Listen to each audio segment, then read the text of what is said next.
नमस्कार, मैं हूं आपके साथ मयंक। देखिए, एक बड़ी खबर आ रही है।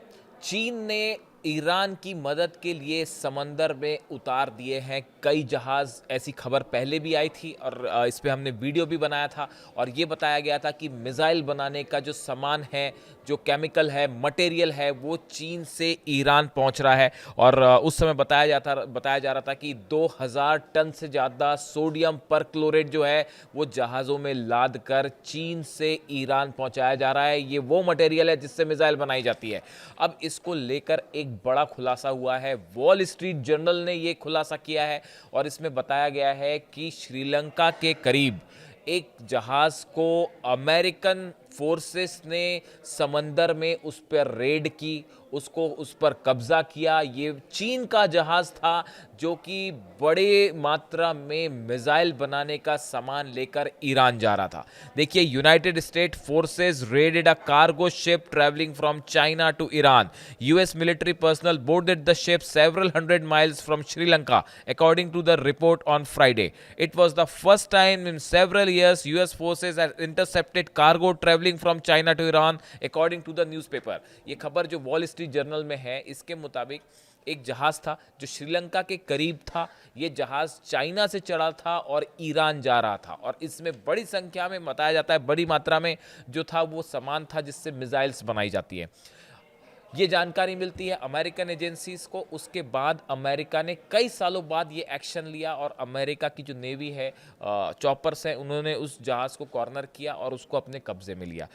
जो सोर्सेज से जानकारी मिली, the seized material potentially useful for Iran conventional weapon, इस तरह की बात कही गई कि उसमें जो जहाज़ में सामान था वो मिसाइल बनाने का सामान था। देखिए, ऐसी ही अभी जो एक हाल ही में खबर थी, आपने सुनी होगी कि वेनेजुएला के पास जो एक ऑयल टैंकर पकड़ा गया है, उसको लेकर भी चाइना ने सख्त प्रतिक्रिया दी थी। यानी आप देखिए, समझने की कोशिश इस बात को लेकर, दो चीज़ें हैं, खबरें दो हैं।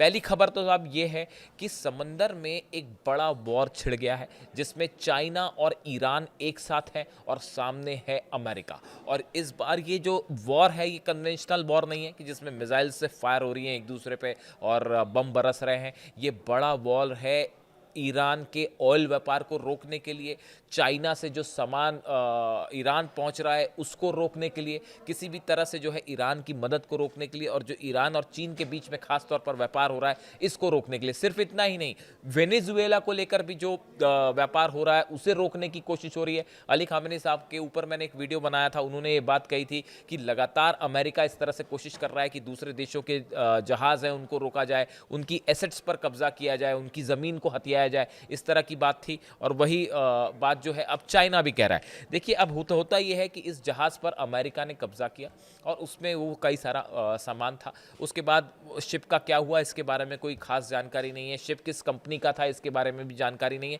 बस इतना तय है कि ये चाइना से जा रहा था ईरान के लिए।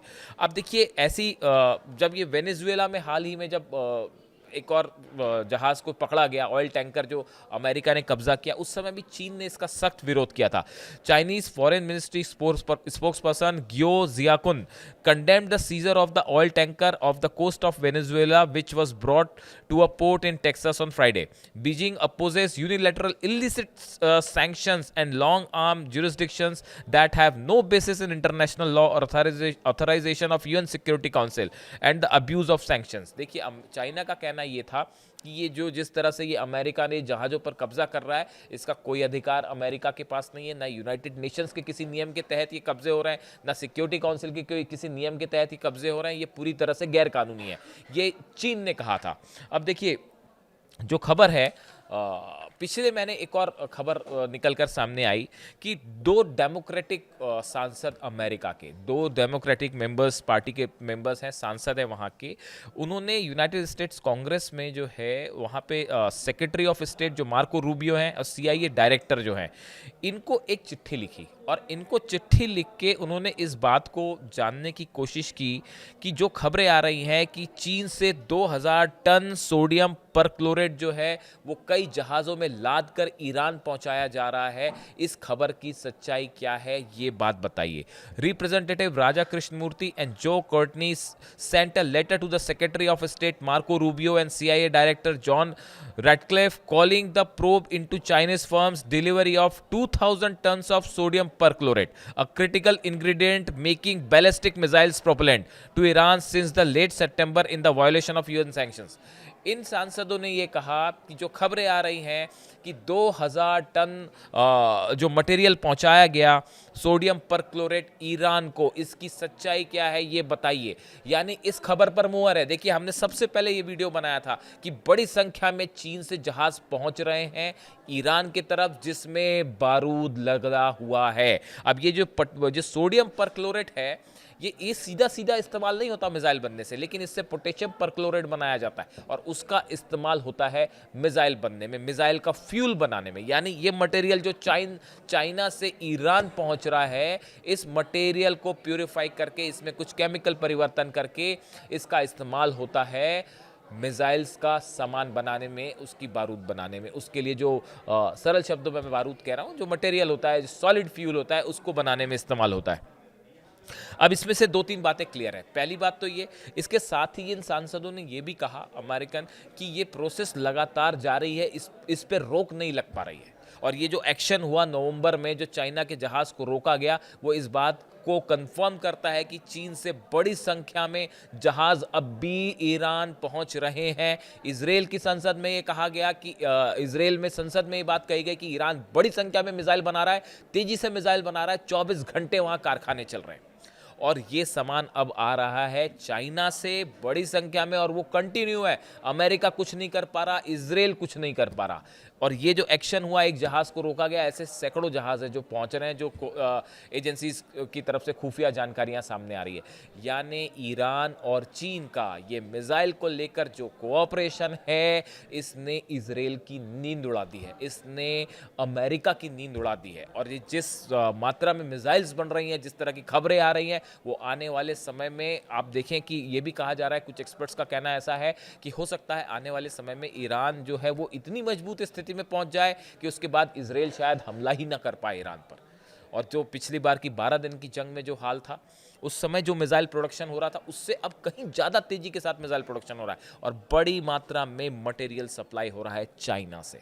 और ये एक ऐसी खबर है जिसको लेकर अमेरिकन सांसद लगातार सवाल उठा रहे हैं। देखिए, अब ये कोई ऐसी हवाई बात नहीं रह गई। अमेरिका के जो सांसद हैं, कांग्रेसमैन हैं, वो अब पूछ रहे हैं वहाँ के सेक्रेटरी ऑफ स्टेट से, मार्को रूबियो से, CIA डायरेक्टर से कि भैया इस पे जानकारी बताइए कि हकीकत क्या है, इसे कैसे रोकोगे आप।